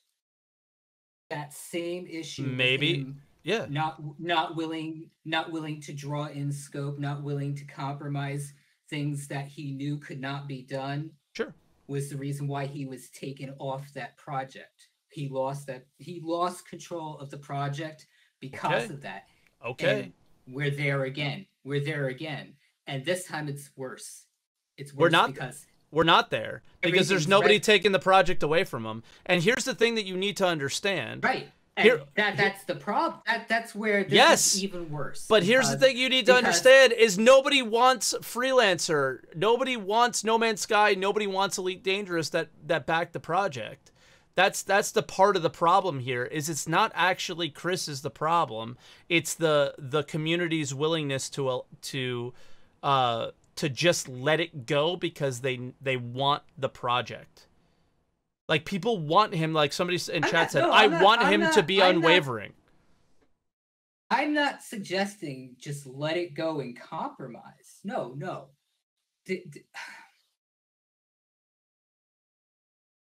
We don't want to play No I Man's think Sky. there needs to... No. I'm not saying that you want to play No Man's Sky, and I don't want you to play No Man's Sky. I want to play Star Citizen. Yeah. I'm not looking for a high resolution No Man's Sky. But if Chris Roberts is unwilling to be honest about,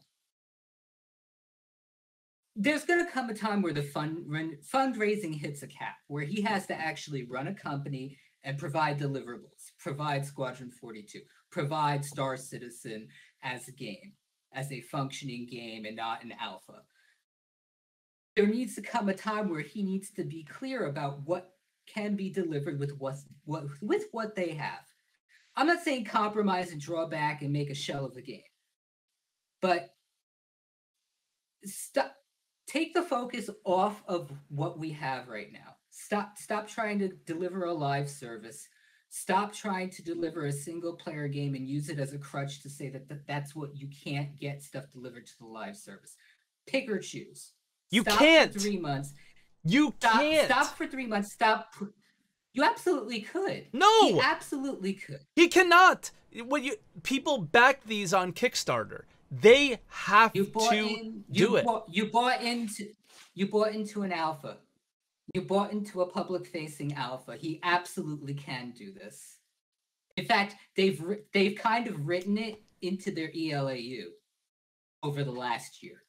I hope so, because I want what you're saying. You're just to be clear, to go back in and read it because they need to stop. They need to stop focusing on a live service. They need to stop focusing on a live service, refine their pipelines, and be clear, be aware themselves of what they can deliver, what timeline they can deliver that on. Because as of right now, they keep chasing themselves back and forth. Well, we want to give you this, but the pipeline's not ready. But then the pipeline gets made, the pipeline's not capable of delivering this, so it only gives you this. Well, now we got to go back and redesign the pipeline. The focus is all over the place. It's damaging in the end to what they can deliver. And let's say they deliver a Squadron 42. Are they going to stop developing on Squadron 42 once that's out?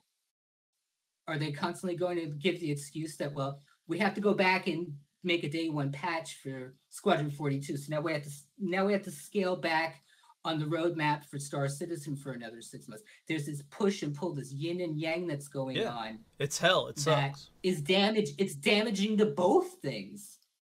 Yeah, why do you think they've been sitting here this whole time? But at the same time, you see the frustration. You see the frustration in your community. Sure, but you're acting like Squadron 42 prevents server meshing from happening. It doesn't. Squadron 42 has nothing to do with server meshing. I don't think it. No, I never said it did. But that's like one of the main features that are holding Star Citizen back. Like, right, but Squadron 42 is also being used as a crutch for development resources or things that can't be delivered because it's being made for Squadron 42 first, and then it's coming to Star Citizen. I think So, I think which it's is more of like well, we're not prioritizing the thing that you would have fun in Star Citizen because we have to prioritize the features that are needed for Squadron 42 first. So you get these random trolleys and like weird stuff that doesn't maybe make sense in the grand scheme of things, but yeah. And the question is then why waste your time implementing those things into Star Citizen? It's a waste of time. Because It's a they're waste on the of time, same it's a waste branch. of It's not a waste. resources. It's not. They're all in the same game branch. It's all in the game dev branch. So it doesn't take any more time to develop an asset in Squadron 42 and bring it into Star Citizen because they're already there. It takes no Is it additional fun, time. meaningful gameplay loops to you? Say that again. Is it fun or meaningful gameplay loops to you, the things that they're implementing? No, of course not. That's why I'm SaltEMike and I'm So then why fucking bother? miserable. So then why bother? Because I can't get this through, and I know you understand this, but like the original Kickstarter was Squadron 42. That has to be the thing. Yes. That has to be the priority. That has to be out. Yes. Because I'm pretty sure you can literally just sue them out of everything Yes. if they don't do that. And If they don't stay open and don't communicate, because that's part of being a Kickstarter, is the promise to stay open and give updates. They have to do that. I do agree with you. The whole it being a live service is insane. You know, it doesn't. It makes like it's crazy that they the way they portray the experience as well, all that stuff. We are absolutely on the same page of what I wish they can do, but you're making it seem like they can just stop, and I don't think they can. No. Well, no, I'm not saying stop. The problem is their focus right now is being split between two divergent things. Are we going to get a deliverable single-player game, or are we going to constantly do this chase? The chase is the problem. But you're also I think you're also it again continues to come down to my this. My Kickstarter promise was a single-player Squadron 42 game. Yep, and then they Has decided not to been make Star delivered. Citizen. Has not been delivered and has been delayed. So they're not fulfilling their base promise to their backers. But period. they are giving you the communication until it does. So essentially, they are delivering the base promise. How many Kickstarters? Communication is fine. But that's the only thing. Communication is fine. That's all they have to give you. Communication is fine. Communication is fine. But how many more things are they going to develop? You're getting Star Citizen. You're arguably getting a Battle Royale mode. You got Star Marine. How many different things are they going to keep making? Yeah, it's insane. If I think they should have just closed the development on Star Citizen, finish Squadron 42, and then start back up on Star Citizen. That's my argument. But they can't do that. Like what kind of? Arguably could. You could arguably could, but what? Like how? As long as they're still. As long as they are still providing backers access to the Squadron to the Star Citizen Alpha, regardless of whether they're doing any development on it at all. But do you realize how silly this is? Liability. Do you realize how silly that is? What's silly about it? What's silly about it is that the things that are needed for Star Citizen to become Star Citizen are not needed for Squadron 42 to become Squadron 42. Do you get that part? Which is fine. But Which is fine. You can keep saying it's fine. But it doesn't mean anything. A deliverable on either. So what good is this? I don't know. I don't even know how to respond. Maybe my argument isn't makes clear. No sense. How much resources are they how many resources are they developing to a live service that are infringing on development? What does that even mean? Is the live service taking too much focus off of developing that live service? Are they constantly chasing, having deliverables for Invictus, having deliverables for fundraising goals that they're not really developing? They're constantly trying to create. So if you don't have, but if you don't fundraise, so if you don't do the fundraising, then what happens? How much do they need?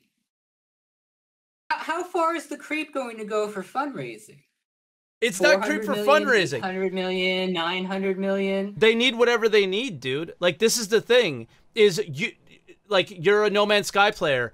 They don't have Sony backing them. They don't have Big Daddy Sony. We're Big Daddy Sony. So they have to do these things. Whoa. Sony didn't fund development for No Man's Sky. They specifically funded PR for No Man's Sky. Yeah. No. There's a huge difference there. Arguing that Sony funded the development of No Man's Sky is not true. Okay, I'm wrong. And sorry. Secondly, all of the improvements that were made on No Man's Sky were made with the profits of the initial sale, $160 million. Okay. So if No Man's Sky needs $160 million to make a single player game, essentially, with very limited scope in comparison to Star Citizen, now answer your previous fucking question for me. Oh, okay. Well then, how much answer money the question. Do they need to deliver a single player? How much money do they need to deliver a single player game? No Man's Sky is not a single player game. No. Squadron 42. How much money do you need to deliver a single player game from C? They're not just delivering a single player game. They're delivering 2 games. They're delivering Star Citizen Squadron 42. How much money do they need? If they're not delivering anything. Jesus. Okay.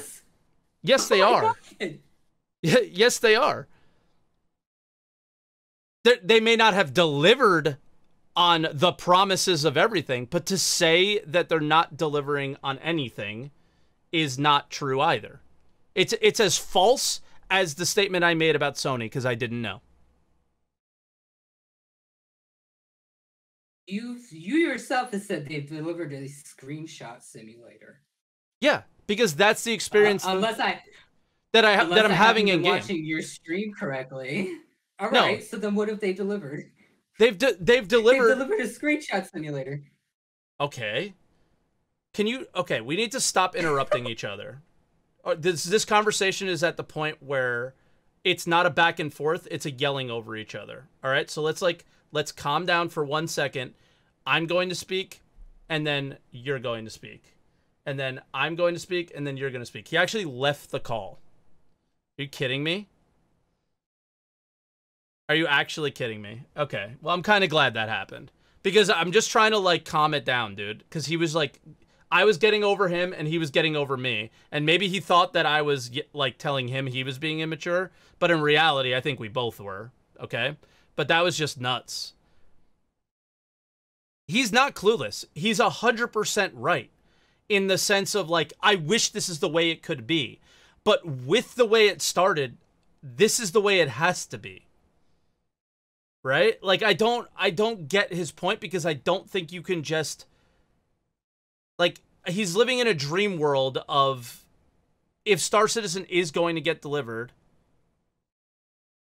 Calling me clueless? I never said you were clueless. But whatever, dude. Okay. Like, I'm not going to argue with you. I don't care. Let's bring on the next caller. We're never doing open mic again, just so you know. Zane, what's up, dude?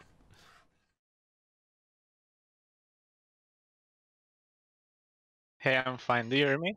Yeah, Zane. Are we gonna yell at each other? I hope not. I hope not too. No, I'm pretty chill. Don't worry. All right. But I think you should keep doing this every once in a while. I think it's a pretty good format. I'm just afraid that we end up, because here's the thing, is I am as frustrated with this project as anybody. But people who come in and say, like, they delivered nothing and there's nothing there to be said for the development of Star Citizen is, like, when I look at Elite Dangerous and I look at No Man's Sky and I look at every other game in the genre, the time that was spent on the planets and the them not all looking the same, and the hold on, let me bring your name up. Sorry. And and those things, like, that is what they have to show for it, and what they have to show for it is the way that I go, I want to play a game in this world, and I don't want to play a game necessarily. I don't want to play No Man's Sky. I don't want to play Elite Dangerous. I want to play Star Citizen because of all the time that is essentially, in a lot of people's minds, wasted. I don't think it was necessarily wasted because of what we do have. You know, and I know he's been here for a long time. It just got too heated, and it's probably good that he hung up. And hopefully we can reconnect at some point at a later date and not have such a heated conversation. I was trying to calm it down, but all right, Zane, go ahead. I think he made some pretty good points. I agree. But then the conversation got heated up, and yeah. But one thing I wanted to touch on, because I read it in chat, is that one guy said, if Squadron is the thing that they are focusing on, then why are the elements which should make Squadron a good game still so bad, even in SC? And I'm specifically talking about combat. I will leave AI out of that because we don't know. Maybe AI works perfectly in offline, so I don't want to comment on that. But this is like one of the things that I don't understand about the project, because Squadron is supposed to be like, I don't know, Star Wars Squadron basically, but with a bigger scope. But then you look at all the ship systems, and they are so bare bones. Like we are now getting capacitors. We still have to get armor, physical components, the pipe system, ship computers, and all of that stuff. So why is that a thing? Like, why are we so behind with the systems that are so important for both games? That I really don't understand. That's the part that scares that is where I have said this for a while, I'm not convinced that Star Citizen, I've not been convinced that Star Citizen will be, and more importantly, Squadron 42, from the game, they have never made gameplay that is good. Actual gameplay loops that are good. The ship combat was good for a short period of time, but doesn't work in a grander scale universe. So then they changed things, and it's never really recovered from that. But there were times where Arena Commander, I do feel actually felt good. It was just problematic with like frame rates or missiles not working necessarily, but the idea of the way the ships flew and everything like kind of felt good. And right now, I feel like most people don't feel that the way everything works feels quite right. I agree on that, but at the same time, if you look at the old patches where ship combat used to be good, it was almost a completely different game. Like, there was so much stuff that that flight model didn't account for. It was essentially made for AC. So once they added cruise, it broke, and it was lacking, again, armor and all of those systems that will change combat a lot. So yeah, they were good, but they were not the systems that would allow for this game to be fun. Maybe they would have been enough for Squadron, but not for Star Citizen. And like I think it happened in 2016, and I think this is where everything went to shit, and where so say we all points make sense. Is I think sometime 2015, in between 2015 or 2014 and 2016 when like a lot of money happened, a lot of money came in. Mm-hmm. I think they went and was like, yo, Squadron 42, procedural planets, dog, big open areas, man, and then just like changed everything. So what they start, and this is where I think it actually, why I disagree with So Say We All so much, is that, yeah, feature creep happened. Like, it happened, dude.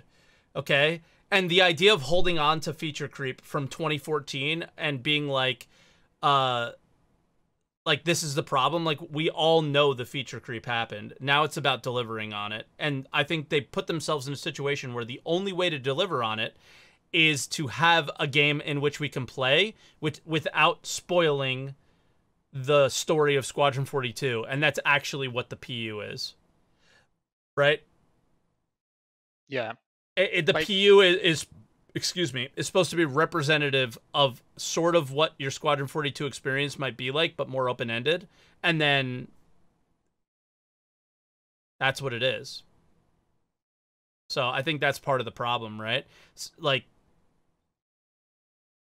the space in which you can fly in a Wing Commander game or a Privateer game or whatever, they're more closed off. So they changed the flight model to address the bigger space of Star Citizen, and it never really recovered from there. Yeah, and that's like an issue in my opinion. I mean, it was okay in 3.0 for the flight model to be broken because they had pretty much added planets, changed the scope of the game, but now it's been what, like 4 years maybe? Yeah. I don't remember. And the thing is, I think there are two kind of feature creeps, and like one kind is good. Like if 2016 didn't happen, I don't think I would be disengaged in the project, because what really got me into Star Citizen was the Gamescom demo they made, and I was like, whoa, dude, this game is amazing. I was there. Yeah, I know, and I was gonna bring up something about that event, but like, so that was a good change for the game, because Star Citizen without planets, I don't think, let's say Star Citizen would have come out 2 years ago without planets. Now a lot of these games, space sim games that are coming out, they have planets, and they have now like also Elite as some FPS stuff. So I think if SC missed out on that, it would not have been the best space sim ever. But like the problem again is that the core system are not in. But yeah, if it never comes out, it's think, never going to be the best space sim ever either, right? Yeah, that's for sure. And like, I think that CR is a double-edged sword for the project, because on one hand, he has all these cool ideas and he really wants to make a cool game.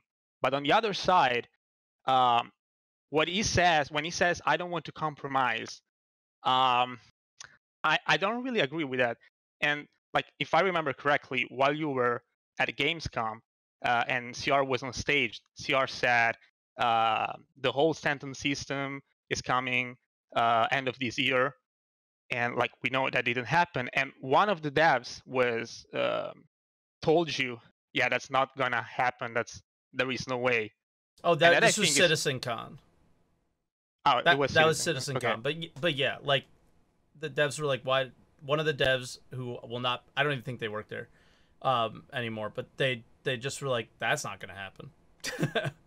Yeah. Like, why did you just say that? And I think that's a huge issue, because I would never want to work at a company where leadership is never like, you can talk to them. Like, if they say something, it has to be it, even if it's completely wrong.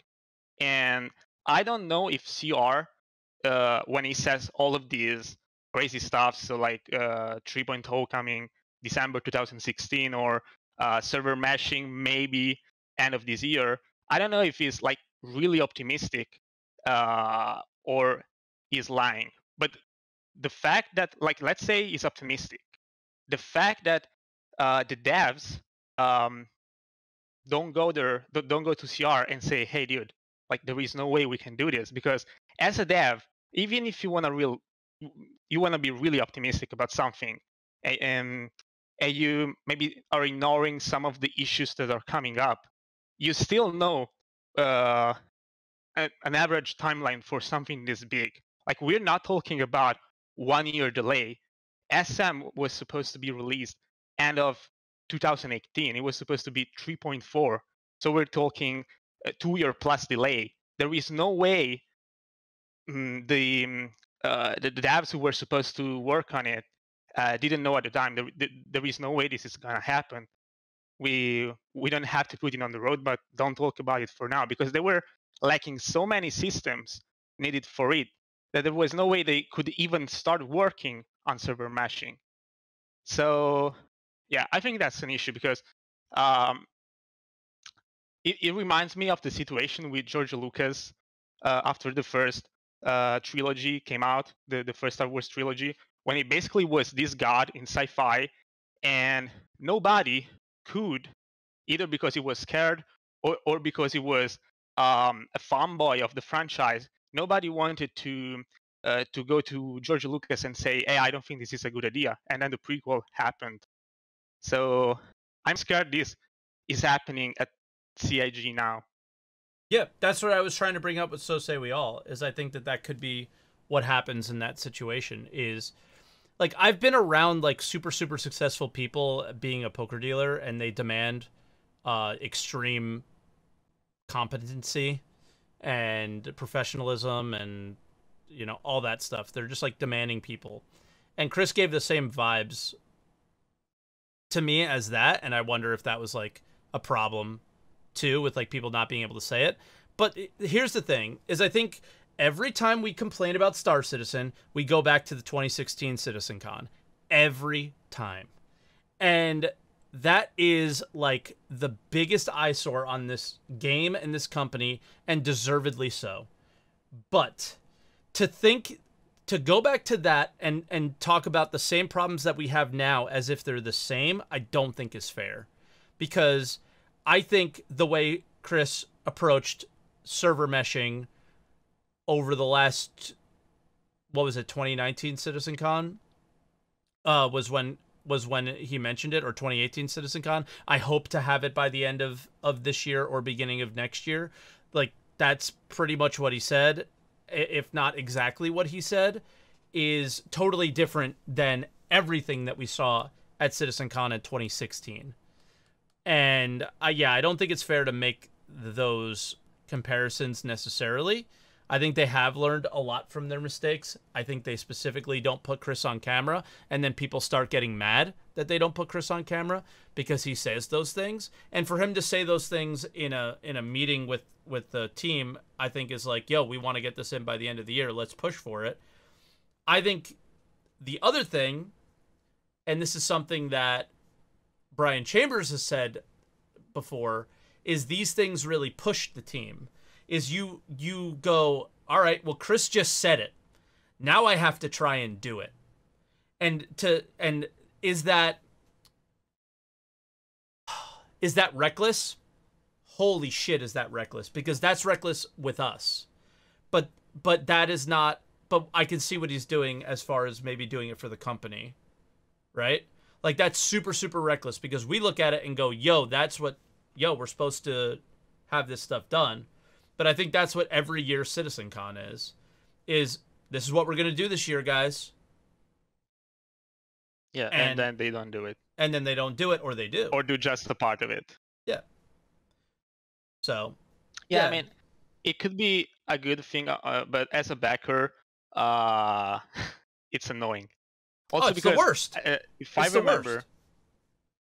I remember correctly, Chris said server meshing coming at the end of the year. He said it twice at 2 CitizenCon, and the first time it was like, oh yeah, we're planning on Q4. And then the last CitCon, he said, we're aiming for end of the year, but not quite. Yeah. So like, he gave himself some he gives himself the space, wiggle room. But still, now. Yeah. The like, thing I that could understand be- about meshing is that just like it's weird. It's been done before apparently, but isn't, and it's something different. So every time that they, achieve the next goal in making it happen, there's new problems that come up that they didn't know were going to exist, and then blah blah blah blah blah. But at the same time, like, how do we know what the truth is and what isn't? Right?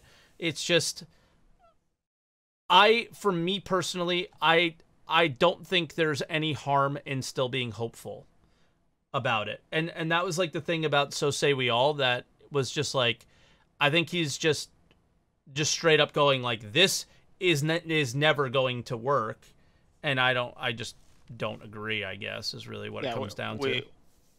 There is no way to know for sure. I'm hopeful they can pull it off. It's definitely a challenge because like server matching itself is a really complex tech, and the fact that they are trying to add it on top of an existing engine, which was never thought with this kind of architecture in mind, and the fact that the game is so huge, like server meshing in dual universe is one thing because the game is quite simple, even from a graphical standpoint, and then you have Star Citizen, which is like really high fidelity with a lot of shit in it, AI and all of that stuff. So there is no way to know for sure. They have in theory, like they have the potential to pull it off, but until they do it, we don't know. Like I think they will pull it off in some form. The thing that's an unknown right now is how good it will perform, like how much it will allow them to scale the player counts, and even CIG doesn't know, so there is no way for us backwards to predict. The last thing I like to say regarding CR is that I get this feeling, and I may be wrong, but I don't know. Like I get this feeling that the man wants to be a movie director more than a game designer. And the reason why I say it, it's not only because you see it in the PU already, that they try to pull the cinematic aspect more than the gameplay with the trains and the cool graphics and all that stuff. And also because I don't see any reason for a crowd-funded project and I'm talking about Squadron specifically, to have so many AAA actors in it. Like, if I were to go on Kickstarter and say, hey guys, I want to make a cool single-player game, maybe I would hire, for marketing purpose, one famous actor. So I think Mark Hamill was justified. But then the man, like, he lost his mind and he started adding a lot of famous actors that cost a lot of money. And are they needed for a game like this? I don't think so. Did you ever play Wing Commander 3? No, I'm not that old. Okay, well, I am. And I agree. Did he maybe lose his mind on that? Maybe. Who knows? We don't even know what they cost, right? So we're making assumptions, but he came I'm on sorry, and just give me a sec because my headset is the battery is running out. I have to swap it really quickly. Okay. Well, I'll slowly get into this then. Is Wing Commander 3 was the first game to put cutscenes like into a video game, right? Are you back, Zane? Yeah, I'm back. Okay, so Wing Commander 3 was the first time they put like cutscenes in a video game. And Mark Hamill was like the main character. It was a pretty big deal. He basically came into the Kickstarter and was like, yo, I want to make the spiritual successor to Wing Commander. Like, so he obviously has to like step it up from there, but to the level that he did, probably not. But we also don't know how much the people cost. We don't know how many lines one actor has over another and how much they may have cost. So, I don't know. Who knows? Like, also, that money was spent a long fucking time ago. So, yeah, it I don't get it. That is true. But the thing is that they are still shooting, and only recently they hired, I mean, not recently, now it's been a couple of years, but they hired some famous actors like the actor from Game of Thrones. I don't remember the name, like the Greyjoy sister.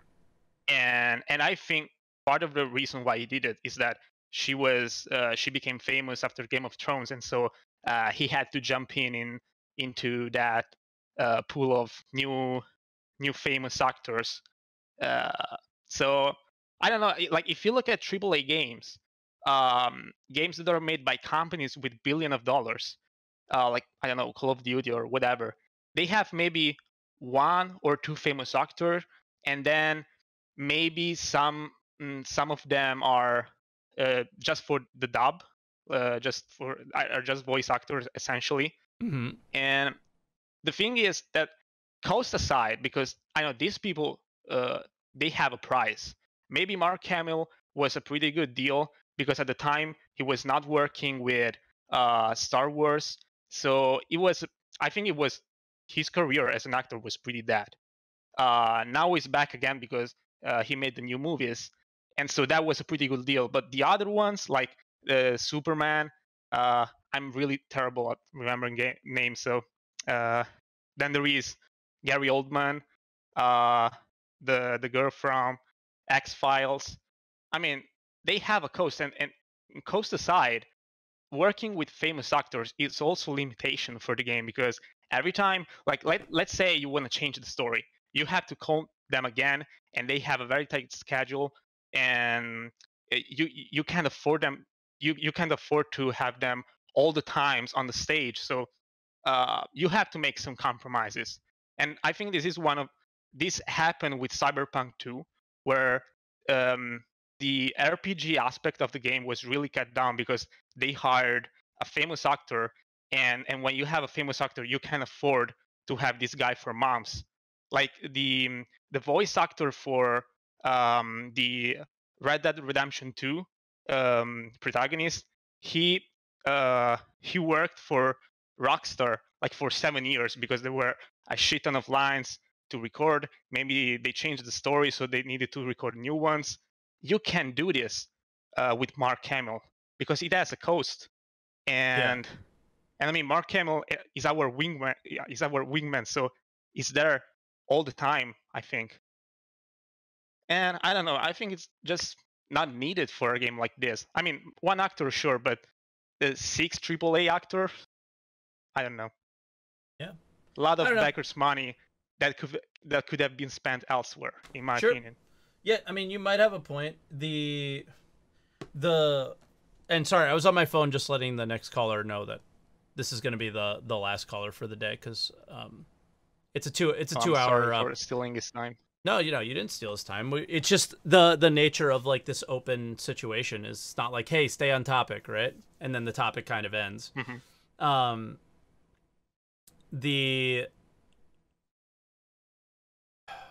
I don't know. I lost my train of thought. What was the last thing you said? The squadron actor thing. Yeah, I'm trying to think. Is that I think CR really wants to be a movie director more than a game designer. Maybe. And but I don't think we know. Like I hate making just like general statements about people that we don't know. And I feel like I'm sitting here defending CIG for some reason today from you guys, where I'm normally the one who gets yelled at for being like really nasty about it. But I feel like we make like there's just so many assumptions being made, and I think like part of the problem is just like because of their lack of communication about it.